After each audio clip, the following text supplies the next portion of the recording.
Hello दोस्तों। हम आगे स्टार्ट करते हैं तो हमारा पार्ट 2 वहीं से शुरू होता है जहाँ खत्म हुआ था। हमारे योंग और जोहान कांग एक दूसरे को देख रहे होते हैं शॉप में। तभी जोहान कांग कहता है कि मैं पहले जैसा नॉर्मल हो जाता हूँ। फिर योंग कहती है यह तो राहत की बात है सर। और दोनों अलग हो जाते हैं। जोहान कांग कहता है कि यह एक ऐसा अनुभव था जो उसे पहले कभी नहीं हुआ था। वह कहती है हाँ हाँ सर, मैं आपसे एग्री करती हूँ। खैर मुझे लगता है कि अब सब ठीक हो गया है क्योंकि आप फिर से नॉर्मल हो गए हो तो मैं अब चलती हूँ। और वह वहां से खिसक रही होती तभी जुहान कांग कहता है सन ऑफ बिच 3 लाख बार मिस चांग। वह घबराते हुए पीछे देखती है। जुआंग कहता है कि मेरे हिसाब से आप मुझे बिल्कुल पसंद नहीं करती है ना। वह घबराती हुई अच्छा मैं करती है धन कहती है। मन में कहती है कि आप बिल्कुल सही है सर। मैं जब भी तुम्हारे पीछे के सर को देखती हूँ तब मेरा मन करता है कि मैं तुम्हारी सिर पर एक जोरदार थप्पड़ मार दूँ। मतलब बहुत हो गया। इस तरह से अपना जीवन छोड़ने के बाद आप क्या उम्मीद करते हैं। बट असलियत में वह कहती है मैं नहीं कह सकती, मैं बस माफी मांग सकती हूँ। वह कहती है आपको पूछना मेरी एक आदत बन गई है जिसमें मैं काम के तनाव से राहत पाती हूँ। मैं बदलने की कोशिश करूंगी सर। वह कहता है बहुत खूब, लेकिन अब माफी मांगने का क्या फायदा। वह हेजिटेट होते हुए बोलता है लीव। वह कहती है सर, पर हमारा जुहान का गुस्से में कहता है मैंने कहा यू कैन लीव। क्या तुम मुझे दोबारा कोर्स नहीं करोगे अगर मैंने तुम्हें कुछ कहा तो। यह सुनकर उसकी आंखें तो चमकने लगती है और वह बाहर चली जाती है। यान यूचा कहती है कि ये तो बहुत अनएक्सपेक्टेड था। आमतौर पर वह इसे लेकर बहुत हंगामा करते हैं। शायद वह डॉग में बदल ना जाए इसलिए वह डर रही है। बट उससे पहले मुझे जल्दी से यहाँ से निकलना होगा वरना उनका माइंड चेंज ना हो जाए। वह वहां से बाहर की तरफ भागती है पर एक जगह रुक वह सोचती है कि क्या वह ठीक रहेंगे अगर वह उन्हें इस तरह छोड़ दे तो। फिर हमें जुहान कांग दिखाया जाता है जो बैठकर कुछ सोच कर परेशान हो रहा होता है। वह उस सीन को याद करता है जब वह डॉग बन गया था। वह कहता है क्या मेरी इंटेलिजेंस कम हो गई थी जब मैं डॉग बना तो। यही ओनली पॉसिबल एक्सप्लेनेशन होगी। उस समय उसके सुंदर दिखने के लिए किसे परवाह है। डॉग आमतौर पर इंसानों को पसंद करते हैं। मैं अगर किसी और के साथ भी होता तो ऐसा ही व्यवहार करता। वह फिर नंबर डायल करता है और मन में कहता है मत सोचो उस बारे में। वह कॉल पर कहता है मिस्टर पार्क, क्या आपके पास कुछ मिनट का समय है।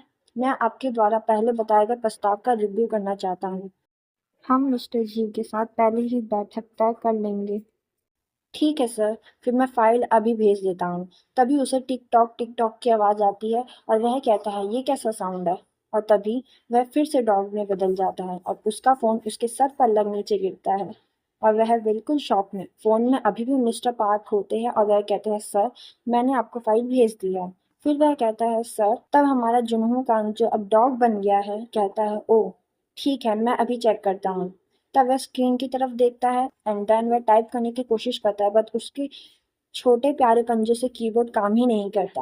वह पूरा शॉक हो जाता है एंड देन हमारे सीन शिफ्ट होता है हमारी यॉन्ग यूजा पर जो पार्ट टाइम वर्क कर रही थी और डिलीवर कर रही थी सामान को। बट वो बहुत खुश थी। जैसे ही वह स्कूटी से उतरती है हंसने लगती है और गुनगुनाते हुए कहती है कि यह शानदार चाल थी उसे इतने सालों तक कोर्स करना। वह कहती है कि यह एक ऐसी याद है जिसे वह इस घटिया जगह पर एक और साल गुजारते हुए संजो कर रखेगी। वह डोर पर जाकर नॉक करती है और कहती है डिलीवरी और एक और डिलीवरी करने जा रही होती है तभी उसका फोन रिंग करने लगता है। और फोन में देखकर वह कहती है इस समय अब क्या। क्या उसने नहीं कहा था कि मैं जा सकती हूँ। अगर वह इतना जिद्दी ना होता तो उसे गुस्सा ना आता और वह डॉग में ना बदल जाता। वह गुस्से में कहती है वह अभी भी सन ऑफ बिच है और फोन बंद कर रिफ्रेश फिल करती है। और जब डिलीवरी देकर बाहर आती है तो कहती है मैं बहुत थक गई हूँ, मुझे अब घर जाना चाहिए। वह कहती है बस एक और फिर कहते ही जब वह फोन में देखती उसी सन ऑफ बिच के 17 मिस कॉल आए होते हैं। वह बोलती है कि इसकी क्या प्रॉब्लम है। और तभी अगेन कॉल आता है। उसको देख वो चिढ़ जाती है। वह कॉल पिकअप करती है और बोलती है हेलो सर। सामने से रिप्लाई आता है तुम फोन क्यों नहीं पिक कर रही थी। वह कहती है खैर काम के अलावा भी मेरी एक जिंदगी है। वह कहते हैं कैसी जिंदगी, अभी ऑफिस आओ। उसका जवाब होता है अभी सर, इतनी लेट। वह गुस्सा होते हुए बोलता है, अगर मैंने कहा है अभी आना है तो अभी आओ, सारी शिकायतें किस बात की है। यह सुन उसके पेशेंस का लेवल टूट जाता है और वह कहती है, ठीक है, अब मैं फोन रख रही हूँ। वह कहता है, नहीं, आपको यहाँ आना होगा, यह बहुत जरूरी है। यॉनबूचा कहती है, क्या अर्जेंट, अभी इस समय क्या अर्जेंट हो सकता है। रिप्लाई में वह कहता है, मिस चा, क्या तुमने मुझे फिर से सन ऑफ बिच नहीं कहा। वह कहती है, उससे कैसे पता चल गया, क्या वह आप फिर से डॉग बन गए। वह परेशान होते हुए कहता है कि वह डॉग फिर से मेरे पास आए और उन्होंने एक्सप्लेन किया कि कैसे मैं अपनी नॉर्मल सेल्फ में आ सकता हूँ। So I need you my honour. वह कहती है, तो आपको मेरे सच में जरूरत है, और क्रीपी सी स्माइल करते हुए कहती है, क्या नहीं, बकवास करना बंद करो और जल्दी यहाँ आओ। वह कहती है, मैं तभी आऊंगी जब आप नाइसली पूछो। तो वह कहता है, क्या, हमारी यौनविचा कहती है, अगर आप नहीं चाहते तो मैं नहीं आऊंगी। उसका दिमाग बंद कर गया है रिवेंज के चक्कर में। वह गुस्से में कहता है, क्या कहा तुमने, आखिरकार तुमने इसे कैसे खो दिया। मुझे लगता है कि तुम अपने कार्यों के परिणामों से नहीं डरती। वह कहती है, वाह, मुझे डर लग रहा है, अब मैं फोन काट देती हूँ। वह कहता है, क्या तुम मजाक कर रही हो। नहीं, मैं रख रही हूँ। वह गिनती गाने लगती है, 3, 2, 1। तभी वह कहता है, प्लीज, मैं करूँगा, अगर आप तुरंत आ सके तो बहुत अच्छा होगा। बट असलियत में वह गुस्से में होता है। वह फिर कहती है, ठीक है, और स्कूटी स्टार्ट कर कंपनी जा रही होती है। और वहीं हमें जूहन काम दिखाते हैं, जो कि गुस्से में से कहता है, बस तुम वेट करो निश्चा। वह खुशी खुशी आती है और झूमते हुए कहती है, काम करने के बाद मुझे बहुत देर हो गई, लेकिन ऐसा तब हो सकता है जब कोई बिजी हो, और अब मैं आ गई हूँ, बट मुझे अंदर जाने में डर लग रहा है। वह कहती है, सर, ये मैं हूँ। अंदर से आवाज आती, मिस चा, तुम जानती हो कितना टाइम हो रहा है। वह अंदर आते हुए बोलती है, देखो उस बदमाश को कैसे भौंक रहा है, शायद मुझे आना ही नहीं चाहिए, शायद मैं जल्दी आ गई।